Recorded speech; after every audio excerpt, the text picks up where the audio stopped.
Hello friends, आपका एक बार फिर से स्वागत है आपके अपने ऑफिशियल यूट्यूब चैनल फरमान खान पर। देखते हैं आज का हमारा टॉपिक क्या है। आज का हमारा टॉपिक है लार्ज इंटेस्टाइन या बढ़िया। आज हम लार्ज इंटेस्टाइन के बारे में बात करेंगे, इसके पार्ट्स के बारे में बात करेंगे, इसका फंक्शन क्या होता है उसके बारे में बात करेंगे, और जो क्या बोलते हैं इसकी हिस्टोलॉजी है उसके बारे में बात करेंगे। और उससे पहले हम देख लेते हैं इससे पिछली वीडियो में हमने क्या देखा। इससे पिछली वीडियो में हमने स्मॉल इंटेस्टाइन उसकी हिस्टोलॉजी के बारे में देखा, विली, माइक्रोविली, और क्या था जो प्लीका सर्कुलरिस या वाल्व ऑफ कैकरिंग था उसके बारे में हमने पढ़ा। तो अगर आपने वो वीडियो नहीं देखी तो आप वो जाके वीडियो देख सकते हैं, उसका मैं लिंक डिस्क्रिप्शन में दे दूंगा। तो बिना किसी देरी के आज की वीडियो शुरू करते हैं। तो देखिए, हमने क्या पढ़ा था कि स्मॉल इंटेस्टाइन जो होते हैं उसके 3 पार्ट होते हैं। एक तो होता है ड्यूडेनम, एक होता है जोजेनम, और एक होता है इलियम। अब जो इलियम वाला पार्ट होता है वो सबसे लास्ट पार्ट होता है किसका, स्मॉल इंटेस्टाइन का। वो इलियम वाला पार्ट या जो जिसे शुद्धांत्र या शेषांत्र बोलते हैं वो आगे चलकर किस में खुलता है, वो आगे चलकर खुलता है बड़ी आंत्र में या लार्ज इंटेस्टाइन के अंदर ओपन होता है। तो यही बात मैंने यहाँ लिख रखी है कि स्मॉल इंटेस्टाइन जो होती है वो आगे चलकर किस में ओपन होती है, लार्ज इंटेस्टाइन में। छोटी आंत जो है वो आगे चलकर ओपन होगी बड़ी आंत में। छोटी आंत का कौन सा वाला पार्ट आगे चलकर बड़ी आंत में ओपन होता है, ये बात हमें याद रखनी है। तो स्मॉल इंटेस्टाइन का इलियम जो होता है या जिसे शुद्धांत बोलते हैं वो आगे चलकर किस में ओपन होता है, ये किस में खुलता है, लार्ज इंटेस्टाइन में खुलता है। अब बात कर लेते हैं इसकी लंबाई के बारे में। तो इसकी लेंथ जो होती है वो 1.5 मीटर होती है, और स्मॉल इंटेस्टाइन की लेंथ की बात की थी हमने 6.25 मीटर के आसपास होती है। तो हमने ये पहले भी बात कर चुके हैं कि जो लार्ज इंटेस्टाइन होती है इसकी लेंथ स्मॉल इंटेस्टाइन या छोटी आंत के मुकाबले या उसके कंपैरिजन में क्या होती है, कम होती है। पर इसका डायामीटर ज़्यादा होने की वजह से इसे लार्ज इंटेस्टाइन बोला जाता है, क्योंकि इसका व्यास ज़्यादा होता है। और जो स्मॉल इंटेस्टाइन या छोटी आंत होती है उसका व्यास जो होता है वो क्या होता है, कम होता है। अब बात करते हैं इसके काम के बारे में कि लार्ज इंटेस्टाइन का काम क्या होता है। तो देखिए, लार्ज इंटेस्टाइन में किसी भी प्रकार का पाचन नहीं होता। मनुष्य की जो लार्ज इंटेस्टाइन या बड़ी आंत है उसमें किसी भी प्रकार का पाचन नहीं होता। तो फिर इसमें किस चीज़ का काम होता है, इसमें होता है भोजन का अवशोषण। क्या होता है इसके अंदर, भोजन का अवशोषण। और किस तरह के भोजन का अवशोषण होगा, जो भोजन या जो फूड स्मॉल इंटेस्टाइन में अब्जॉर्ब नहीं हो पाया या स्मॉल इंटेस्टाइन में अवशोषित नहीं हो पाया, वो आगे चलकर कहाँ अवशोषित होता है, वो अवशोषित होता है बड़ी आंत या लार्ज इंटेस्टाइन में। ये बात लिख रखी है, देखो, only absorption take place in large intestine की मतलब बड़ी आंत में केवल और केवल अवशोषण होता है, किसी भी प्रकार का पाचन नहीं होता। तो ये देखिए, डाइजेस्टेड फूड यानी कि जो पचित भोजन है, जो पचित भोजन कहाँ अवशोषित नहीं हो पाया, स्मॉल इंटेस्टाइन में, क्योंकि ज़्यादातर 90% जो अब्जॉर्प्शन या अवशोषण होता है वो कहाँ कंप्लीट होता है, वो स्मॉल इंटेस्टाइन के अंदर ही कंप्लीट होता है। तो जो भोजन वहाँ अवशोषित नहीं हो पाता वो आगे चलकर कहाँ अवशोषित होता है, बड़ी आंत में। और जो पानी का भी या वाटर का जो अब्जॉर्प्शन है वो कहाँ होता है, लार्ज इंटेस्टाइन में होता है। अब देखिए, इसके 3 पार्ट होते हैं। जो ह्यूमन इंटेस्टाइन होती है, जो ह्यूमन क्या होती है, लार्ज इंटेस्टाइन होती है, उसके 3 पार्ट होते हैं। देखिए, there are 3 parts of large intestine. Small intestine के भी 3 पार्ट थे, ड्यूडेनम, जेजुनम और इलियम, इसके भी 3 पार्ट होते हैं। इसके जो पार्ट होते हैं उसको बोलते हैं सीकम, कोलोन, और तीसरा देख सकते हैं आप, रेक्टम होता है। सीकम को हिंदी में बोलते हैं अंधनाल, कोलोन को कोलोनी बोला जाता है, और रेक्टम को बोला जाता है मलाशय। तो अब पहली बात करते हैं सीकम से स्टार्ट करते हैं अपने। पर मैं उससे पहले आपको एक डायग्राम दिखा देता हूँ। ये देखिए, उससे पहले मैं आपको डायग्राम दिखा देता हूँ। अब देखना कि सीकम के बारे में बात करते हैं। सीकम क्या, देखिए क्या लिख रखा है मैंने यहाँ, देखिए सीकम जो होता है वो क्या होता है, it is the first part. Caecum जो होता है ये फर्स्ट पार्ट होता है। कोलोन क्या होता है, it is the second part, ये दूसरा पार्ट होता है। और रेक्टम जो होता है वो क्या होता है, तीसरा पार्ट होता है। तो पहला पार्ट कौन सा हो गया, सीकम हो गया, और दूसरा पार्ट कौन सा हो गया, कोलोन हो गया, और तीसरा पार्ट कौन सा हो गया, रेक्टम या मलाशय हो गया। अब देखिए, ये आपको लार्ज इंटेस्टाइन का डायग्राम दिखाई दे रहा है। ये आपको जो पार्ट दिखाई दे रहा है यहाँ पहला, ये देखिए, ये क्या है, ये जो पार्ट आपको एक राउंड सी स्ट्रक्चर दिखाई दे रही है ये है सीकम, या जिसे अंधनाल बोलते हैं। ये देखिए, ये स्मॉल इंटेस्टाइन का लास्ट पार्ट है इलियम। ये रहा स्मॉल इंटेस्टाइन का ये लास्ट पार्ट है इलियम। ये इलियम किसके अंदर आके ओपन हो रहा है या किसके अंदर आके खुल रहा है, सीकम के या बड़ी आंत या लार्ज इंटेस्टाइन के पहले पार्ट के अंदर आगे ओपन हो रहा है। तो ये आपका पहला पार्ट है सीकम, ठीक है ना। उसके बाद आपको ये जितना ये यहाँ से लेके ये जितना भी ये पूरा पार्ट दिखाई दे रहा है, ये है कोलोन वाला। यहाँ से लेके यहाँ तक का जो भी आपको पार्ट दिखाई दे रहा है, ये कौन सा है, कोलोन वाला पार्ट है। और उसके नीचे की तरफ जो भी आपको दिखाई दे रहा है, ये है रेक्टम वाला पार्ट। तो अब देखते हैं सीकम के बारे में बात करते हैं। तो देखिए, जो ये पहला पार्ट होता है, ठीक है ना, ये लार्ज इंटेस्टाइन का क्या होता है, पहला पार्ट होता है। और इसके अंदर क्या होती है, स्मॉल इंटेस्टाइन का लास्ट पार्ट आके या छोटी आंत का आखिरी भाग आके इसके अंदर क्या होता है, ओपन होता है। जैसे ये इलियम है, ये स्मॉल इंटेस्टाइन का लास्ट पार्ट है, ये आके किसके अंदर ओपन हो रहा है, सीकम के अंदर ओपन हो रहा है। अब एक चीज़ बात आपको एक इम्पॉर्टेंट चीज़ याद रखनी है कि ये इलियम है और ये सीकम है। तो इलियम और सीकम के बीच में ये यहाँ पर, ये इलियम और सीकम के बीच में यहाँ पर क्या होता है, एक वॉल्व होता है। यहाँ पर क्या होता है, ये जो आपको दिखाई दे रहा है, यहाँ पर एक वॉल्व या स्फिंक्चर होता है, जिसे क्या बोलते हैं हम, इलियोसिकल वाल्व बोलते हैं। याद रखिएगा, कहाँ पर, इलियम और सीकम के बीच में यहाँ पर एक क्या होता है, वाल्व होता है, जिसे इलियोसिकल वाल्व कहते हैं। ये इलियोसिकल वाल्व क्या करता है, ये किस चीज़ को कंट्रोल करता है कि अगर एक बार फूड स्मॉल इंटेस्टाइन से लार्ज इंटेस्टाइन में आ जाए तो ये उसको वापस नहीं जाने देता। तो ये क्या करता है, बैकवर्ड फ्लो जो होता है फूड का, उसको क्या करता है, कंट्रोल करता है। या भोजन वापस छोटी आंत में ना जा पाए, उसको ये क्या करता है, कंट्रोल करता है।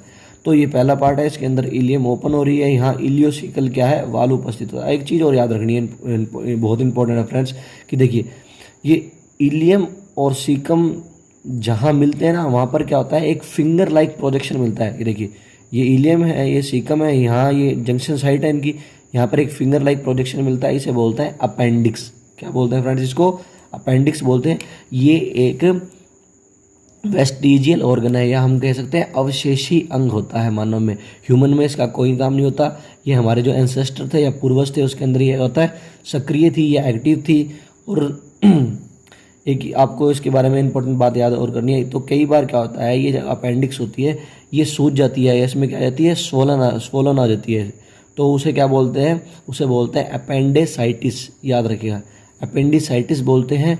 उसमें क्या होता है, बहुत ज़्यादा दर्द होता है या बहुत ज़्यादा पेन होता है अपेंडिसाइटिस की प्रोसेस में। तो उसके बाद इसको ऑपरेशन के थ्रू क्या करते हैं, अपेंडिक्स को निकाला जाता है, जिसे हिंदी में नॉर्मल अपेंडिक्स का दर्द भी बोलते हैं। तो याद रखिएगा, कई बार ये सूज जाती है। इसके या स्वोलन होने के इसके बहुत सारे रीज़न होते हैं। ज़्यादातर तो जो रीज़न होता है वो बैक्टीरियल इन्फेक्शन या जीवाणुवीय संक्रमण होता है। तो ये कुछ बातें थी इसके बारे में, ठीक है ना। ये यहाँ हमने लिख भी रखी है, पढ़ लेते हैं कि ये सीकम लिखा हुआ है, it is the first part, ये पहला पार्ट होता है। अब इलियम जो होता है वो ओपन हो रहा है किसमें, सीकम में। ये बात हमने पढ़ ली कि इलियम जो होता है वो सीकम में ओपन होता है। ये इलियोसिकल मैंने लिख भी रखा है, इलियोसिकल वाल्व मैंने बता दिया आपको। इलियोसिकल वाल्व कहाँ होता है, इलियम और सीकम जहाँ मिलते हैं वहाँ पर एक वाल्व मिलता है, जिसे इलियोसिकल वाल्व बोलते हैं। इसका फंक्शन भी बात कर लिया। अब देखिए क्या लिखा हुआ है, at the junction of ileum and caecum a finger like projection is present called appendix. कि मतलब जहाँ इलियम और सीकम मिलते हैं वहाँ पर एक फिंगर लाइक प्रोजेक्शन मिलती है, जिसे क्या बोलते हैं, अपेंडिक्स बोलते हैं। ये रहा शुद्धांत्र, हिंदी में लिखा है क्या, शुद्धांत्र और अंधनाल की संधि स्थल पर एक उंगलीनुमा प्रवर्ध मिलता है, जिसे क्या बोलते हैं, अपेंडिक्स बोलते हैं। और अपेंडिक्स जब सूज जाती है तो उस बीमारी को या उस रोग को क्या बोला जाता है, उसे बोला जाता है अपेंडिसाइटिस। अब देखते हैं कोलोन के बारे में पढ़ते हैं। ये हमारा क्या है, दूसरा पार्ट है कोलोन। तो देखिए, it is the second part, ये दूसरा भाग होता है। और याद रखिए सबसे बड़ा पार्ट होता है लार्ज इंटेस्टाइन का। आप डायग्राम में देख सकते हैं, सबसे बड़ा पार्ट है कोलोन का। तो बात करते हैं कोलोन। तो ये दूसरा पार्ट होता है। अब देखिए, इलियम सीकम में ओपन हो रही है, सीकम कोलोन के अंदर ओपन होता है। अब कोलोन जो होता है उसके 4 पार्ट होते हैं। याद रखिएगा, कोलोन के कितने पार्ट होते हैं, 4। ये देखिए, एक तो कोलोन है ये ऊपर की तरफ जो जा रहा है, तो ये ऊपर की तरफ जा रहा है, तो इसे या तो आरोही कोलोन बोल देते हैं या असेंडिंग कोलोन बोलते हैं, ठीक है ना। एक तो ये पार्ट हो गया। और दूसरा आप देख सकते हैं ये वाला कोलोन का पार्ट, इसे बोलते हैं ट्रांसवर्स कोलोन या अनुप्रस्थ कोलोन। ये इस तरीके से अनुप्रस्थ है ना, तो अनुप्रस्थ कोलोन बोल दिया। तो 2 पार्ट हो गए। तीसरा आप देख सकते हैं नीचे की तरफ जो आ रहा है, नीचे की तरफ, इसे बोलते हैं डिसेंडिंग या अवरोही कोलोन। तो ये तीसरा पार्ट हो गया। चौथा पार्ट कौन सा होता है, देखिए, सिग्मोइड कोलोन। तो ये 4 पार्ट होते हैं कोलोन के, असेंडिंग, ट्रांसवर्स, डिसेंडिंग और सिग्मोइड कोलोन, ठीक है। और याद रखिएगा, आप देख सकते हैं कि कोलोन जो होते हैं ना, इसकी स्ट्रक्चर जो होती है वो उल्टे यू के जैसी है। देखिए आप, अगर आप इसको देखेंगे तो ये उल्टे यू के जैसी स्ट्रक्चर है किसकी, कोलोन की, ठीक है ना। तो ये दूसरा पार्ट होता है, सबसे बड़ा पार्ट होता है, इसके 4 पार्ट होते हैं और ये क्या होता है, लार्जेस्ट पार्ट होता है। अब कोलोन के अंदर होता है क्या, कोलोन के अंदर अवशोषण या अब्जॉर्प्शन का प्रोसेस होता है। इसके अंदर बहुत सारे क्या होती हैं, विटामिन जो होती हैं उनका अब्जॉर्प्शन होता है, या और क्या होता है, जल जो होता है या वाटर जो होता है उसका अब्जॉर्प्शन होता है। तो ये दूसरा पार्ट था। अब देखिए तीसरे पार्ट के बारे में बात करते हैं हम। तीसरा पार्ट क्या है, रेक्टम, या जिसे हिंदी में बोलते हैं मलाशय।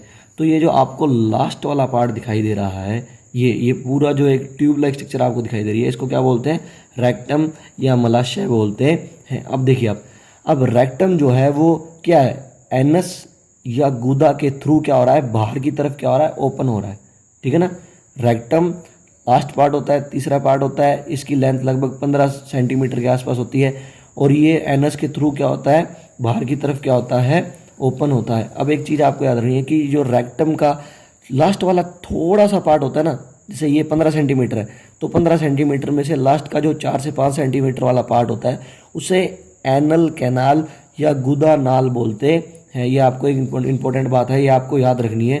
अब देखिए कि एक चीज़ और याद रखनी है, ये जो एनल कैनाल होता है या गुदा नाल होती है, यहाँ पर क्या होता है, म्यूकोजा के फोल्ड मिलते हैं। जो इसकी सबसे अंदर वाली इनर मोस्ट लेयर होती है जिसे म्यूकोजा बोलते हैं, उसके फोल्ड मिलते हैं। उन फोल्ड को अपने क्या बोलते हैं, एनल कॉलम या फिर गुदा स्तंभ बोलते हैं। अब इनके बारे में थोड़ा सा मैंने लिख रखा है, वो देख लेते हैं, बाकी सारी चीज़ें तो हो गई है। अब देखिए, अच्छा 2-3 चीज़ें और देख लेते हैं कि आपको ये जो एक ब्लैक कलर की सी लाइन दिखाई दे रही है, इसे बोलते हैं टीनिया कोलाई बोलते हैं। इसे क्या बोलते हैं, टीनिया कोलाई। ये आपको जो दिखाई दे रही है पूरी की पूरी ये टीनिया कोलाई होती है। ऐसे 3 बैंड होते हैं, एक बैंड तो ये मैंने आपको दिखा दिया, बाकी 2 बैंड और होते हैं, वो एक ऊपर की तरफ होता है और एक नीचे की तरफ होता है, वो आपको इस डायग्राम में नहीं दिखाई देंगे। तो ये याद रखना कि कितने पैरेलल बैंड होते हैं, 3 समांतर क्या पाई जाती हैं, पट्टियाँ पाई जाती हैं, इन्हें क्या बोलते हैं, टीनिया कोलाई बोलते हैं। और ये टीनिया कोलाई बनते कैसे हैं, ये जो लॉन्गिट्यूडनल मसल होती है या जो कौन सी पेशियाँ होती हैं, लंबवत पेशियाँ होती हैं, उसके मॉडिफिकेशन से बनते हैं। अभी हम हिस्टोलॉजी की बात करेंगे, उसमें हम देखेंगे कि इसमें 2 ही पेशियाँ होती हैं, एक लंबवत होती हैं और एक वर्ताकार पेशियाँ होती हैं। अब देखिए लास्ट का जो थोड़ा सा पार्ट रह गया है, इसको डिस्कस कर लेते हैं। अब देखिए, ये जल्दी से पढ़ लेते हैं, ये मैंने आपको समझा तो दिया है कि colon it is the second and largest part of intestine, कि दूसरा और सबसे बड़ा भाग होता है बड़ी आंत का। 4 पार्ट होते हैं, असेंडिंग, ट्रांसफर, डिसेंडिंग और सिग्मोइड। हिंदी में लिख रखा है आरोही, अनुप्रस्थ, अवरोही, और इसे सिग्मोइड ही बोलते हैं। अब देखिए यहाँ क्या होता है, some vitamin and water absorb in colon, की यहाँ पर कुछ क्या होती है, विटामिन और जो जल होता है वो क्या होता है, अवशोषित होता है। अब बात करते हैं रेक्टम की। तो देखिए रेक्टम जो होता है, it is the third and last part of intestine. ये क्या होता है, तीसरा और लास्ट पार्ट होता है। अब देखिए कि rectum open outside through the anus, की जो रेक्टम होता है वो गुदा के द्वारा बाहर की तरफ खुलता है, ठीक है ना। अब देखिए the last part of rectum is called anal और एनस कैनाल, की जो लास्ट का मैंने आपको बताया था 5 से 6 सेंटीमीटर का जो पार्ट होता है उसे एनल कैनाल बोलते हैं। और देखिए here some fold are present called anal column, ये मैंने आपको बता दिया है कि वहाँ लास्ट एनल कैनाल जो होती है उसमें म्यूकोजा के फोल्ड मिलते हैं, जिन्हें क्या बोलते हैं, एनल कॉलम बोलते हैं। देखिए अब इसकी यही बात हिंदी में लिख रखी है कि मलाशय का अंतिम भाग एनल कैनाल कहलाता है। यहाँ पर म्यूकोजा के कुछ वलन मिलते हैं जिन्हें गुदा स्तंभ कहते हैं। अब जल्दी से इसकी हिस्टोलॉजी देख लेते हैं। वैसे तो इसकी हिस्टोलॉजी जो होती है वो लार्ज इंटेस्टाइन के स्मॉल इंटेस्टाइन के बिल्कुल इक्वल होती है। देखिए ये मान लीजिए लार्ज इंटेस्टाइन है, ये आउटसाइड का एरिया, इनसाइड का एरिया। अगर मैं इसकी वॉल का ये थोड़ा सा सेक्शन लेता हूँ यहाँ से और मैं बाहर से अंदर की तरफ देखता हूँ तो मेरे को कौन कौन सी लेयर मिलती हैं। तो ये देखिए आउटसाइड टू इनसाइड में जाऊँगा तो कौन कौन सी लेयर मिलेंगी, तो सबसे बाहर की तरफ विसरल एपिथेलियम मिलेगी, अंदर की तरफ ट्यूनिक एडवेंटिशिया मिलेगी, फिर वही कौन सी मिलेगी, बाह्य लंबवत पेशियाँ या आउटर लॉन्गिट्यूडनल मसल मिलेगी, फिर अंदर की तरफ मिलेगी यहाँ आई लगाना था, इनर सर्कुलर मसल या अंतः वर्ताकार पेशियाँ मिलेंगी। फिर अंदर की तरफ किसकी लेयर मिलेगी, सबम्यूकोजा की, और फिर अंदर की तरफ लेयर मिलती है म्यूकोजा की। अब आपको पता है म्यूकोजा के भी 3 पार्ट होते हैं। तो सबसे मतलब बाहर की तरफ कौन सा म्यूकोजा का पार्ट मिलेगा, मस्कुलरिस इंटरना। अंदर की तरफ फिर कौन सा मिलेगा, लेमिना प्रोपरिया। और सबसे यहाँ अंदर की तरफ जो मिलेगा वो कौन सा मिलेगा, एपिथेलियल मिलेगा। और बात कर लेते हैं कि जो लार्ज इंटेस्टाइन होती है इसमें कौन सा एपिथेलियल टिश्यू पाया जाता है। तो याद रखिएगा इसके अंदर अपने को मिलता है बर्च बॉर्डर कोल्यूमनर या सूक्ष्मांकुर युक्त स्तंभाकार उत्तक मिलता है। तो ये आज हमारी लार्ज इंटेस्टाइन के बारे में पढ़ा हमने।